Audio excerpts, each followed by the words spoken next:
G'day and welcome back to the channel. So in today's video, I want to explain to you why it sometimes feels hard to get back into a good posture despite your best efforts. And I think it's really important to talk about this because we know that posture plays a really strong role clinically in sort of creating and perpetuating a lot of musculoskeletal dysfunction. Now, I think this is a really important topic to talk about because it's easy for us to say that you need to try and be in a better posture. But for those who've potentially been out of a good posture for a long time without realizing it, can sometimes find it quite difficult to A, get back into a good position, but B, maintain that position for as long as needed to ward off a lot of the changes and the dysfunction that potentially being in a slouchy posture or a less than ideal body shape tends to create. So what I want to do in this video is I want to go through two really helpful exercises to try and make getting back into a good posture much easier for you for the amount of time that you need to ward off some of these dysfunctions that everyone tends to accrue. So the first thing that we need to understand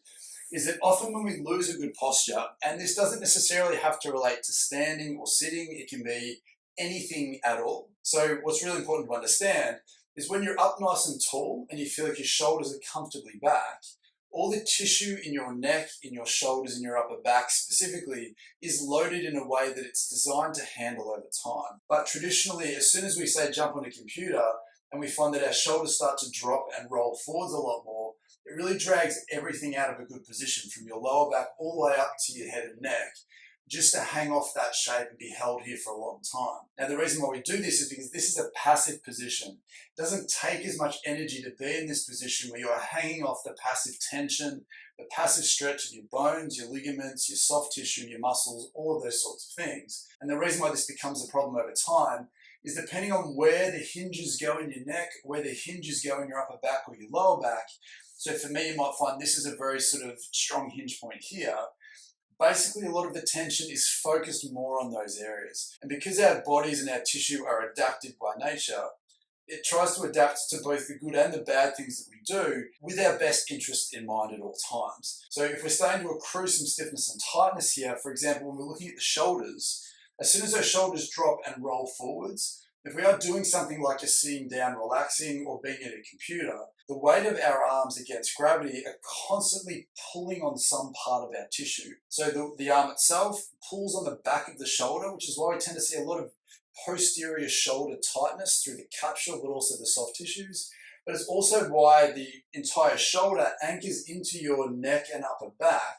And a lot of the stiffness and tightness we see associated with so much dysfunction tends to be in this upper area. And what's really interesting about this is because this starts to get stiff and tight over time, once your body becomes stiff and tight, it then becomes harder and more uncomfortable to try and get back into the original position because we're now trying to get through a whole swathe of stiff and tight joints and muscular tissue that is so used to being in this position as opposed to the position that we want to get into. So the very first thing we need to do in order to make this feel more comfortable for you is we need to clear away as much of the restrictions up here as possible to then allow us to get back into a better position more comfortably.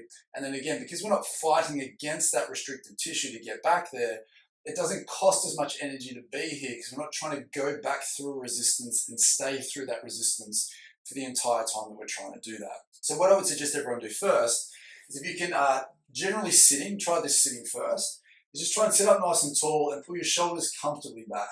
Just get a general sense of how that feels. Because once we do this exercise, we want to try this again and it should feel more comfortable and easier to get into this position once we've done the exercise. So again, if you're a fan of the channel, you probably know that one of the best exercises to free up joint stiffness in your back is generally with a tennis ball, or in this case, a lacrosse ball. And what I want you to do, so we want to place the ball right up the top of the back, just off to the side. We're going to lie down on top of the ball, and we're going to go hunting for some areas that you find feel a little bit stiff, tight, or tender. And again, for me, I'm feeling a little bit of tightness just on the ball here. Obviously, the inner border of that shoulder blade is probably going to be the most tight and stiff for a lot of people. You probably find that's where most of this dysfunction is. And we have two options here. Once you've found something, as we like to do on the channel, we just want to find a spot that feels stiff. You can just let the ball press in. We're not here to roll around on the ball. Generally, I find that superficial pressure isn't enough to make genuine change. But what we're going to get you to do is find a spot that feels tight, just gently let the ball press in, let it free up some of the muscular tissue in the form of like trigger point therapy, But also, as you get into the deeper joints, it's going to respectfully ask the joints to start to give and start to move mechanically. If you feel like you need a little bit more pressure, you're welcome to bridge up and put as much pressure through this as you feel comfortable and safe to tolerate. But the other thing I'd like you to do is we can use movement to shear this tissue free. So what we can do is, keeping your arm straight, we can lift your arm up above your head, and for me at the moment, that feels a bit stiff there. I feel like I'm at my limits, my comfortable limit with the ball. But as I oscillate in and out of that range, what you'll hopefully see is as the ball is starting to shear free some of the tissue in the area, the movement is getting further and further, and you're probably going to see that my arm is getting closer and closer to the ground. And then all of a sudden what I've done is I've cleared a path for that movement to occur much more freely. And now I want to move down a little bit lower. I'm going to bridge up on this one because it feels a little bit stiff. Same deal again. I can get to here comfortably at the moment. So I'm going to oscillate in and out of this range. And again, in a very short amount of time for me, because I'm not dealing with horrible stiffness here. There's just some relative stiffness involved. And automatically it's now feeling looser. So I've gained this extra range just by trying to shear free some of the restricted tissue that I've accrued by being in a less than ideal posture. And then, as I said before, once you've done that, once you've gone hunting and free up as much of that tightness and stiffness as you can find, then if you sit down again in the same situation as before and try and take your shoulders back, you should automatically feel like there's less restriction that you're trying to get through to get back into that position. And that exercise alone, that single exercise alone, which can take all of 5 to 10 minutes depending on how stiff and tight you are and how broad that tightness and stiffness may be, then all of a sudden you can clear a path for you just to express normal positioning once again. All right, we're back. I've just reviewed the footage that we recorded earlier. I've just realized that from this point of the video onwards, I lost a lot of light. You probably noticed from the start of the video until this point, if you just scroll through it quickly, you'll see that the light's deteriorating. I didn't realize it at the time. This obviously isn't my strong point. So what I wanted to say, part 2 of the 2 exercises that are going to help you get back and make it easy for you to get back into a better posture, is that we need to find ways to free up the tissue at the front of the chest. The reason being is that from being in these shapes quite a lot, it is quite easy for the tissue through the chest muscles to become tight.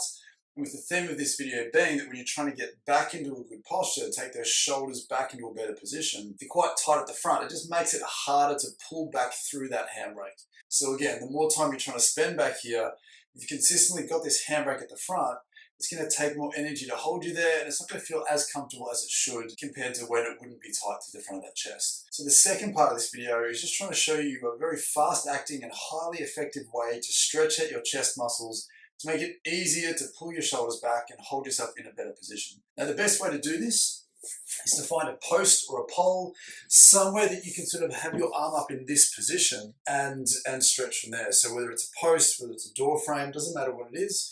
Once we've got you up in this position, all we want to get you to do is just slowly turn your trunk away, go hunting for some tightness in that chest area. You might need to tilt the tip of your shoulder downwards. You might need to turn yourself away. You can always arch backwards as well. Try and find the best position that exposes whatever chest tightness you may invariably have at the front of that area. And remember, the days of just holding a stretch are long gone. But moving beyond that, it's not as effective as it should be. Instead, we want to replace any of that static stretching with active stretching, where once you've found some tightness, you try and squeeze that tightness and tense that tightness as best as you can, whether that's just physically tensing the muscle, or trying to push your forearm back into the wall or the door frame, whatever you're using. The idea is you want to hold this for about 5 to 10 seconds, get your brain and nervous system involved. And what this does is once you stop tensing that, but still holding onto the stretch, it creates this reflex where the tissue physically gives and releases to the point where you should immediately feel like you can go a little bit further than you did before. Once you've done that, you can also play around with how high or low you have your elbow. So obviously the higher you are, it might give you a different feel or access to different tightness in the front of that chest. Obviously repeat the same process, try and find some tightness, give it a squeeze, hold it for about 5 to 10 seconds. Then when you relax, the tissue will relax a little bit, then you might better go a little bit further into the stretch than you could before. And as I was saying, ultimately the idea here is that we can take off the handbrake at the front, take off some of the tissue that you're having to get through that's become stiff and tight at the back. All of a sudden it becomes a lot easier to hold your posture into a better position and do that for longer before your body sort of forces you out of that shape. And again, as we said at the start of the video, if you can take note of how it felt to try to get back into a good position to start with, and then come back to it after you've freed up your upper back and after you've tried to free up some of the tissues at your chest, it should automatically feel a bit smoother and looser and more comfortable to be in this position. So ultimately, I hope that was genuinely helpful for you. Please consider leaving a like rating down below and subscribe to the channel if you're new. And if you're looking for a way to help support the channel in other ways, please consider leaving a super thanks donation on the video. It's just a great way to help me be able to make these videos and make them better, hopefully, in the future. But ultimately, with that being said, thanks for watching, thanks for sticking by, and I'll see you in the next one.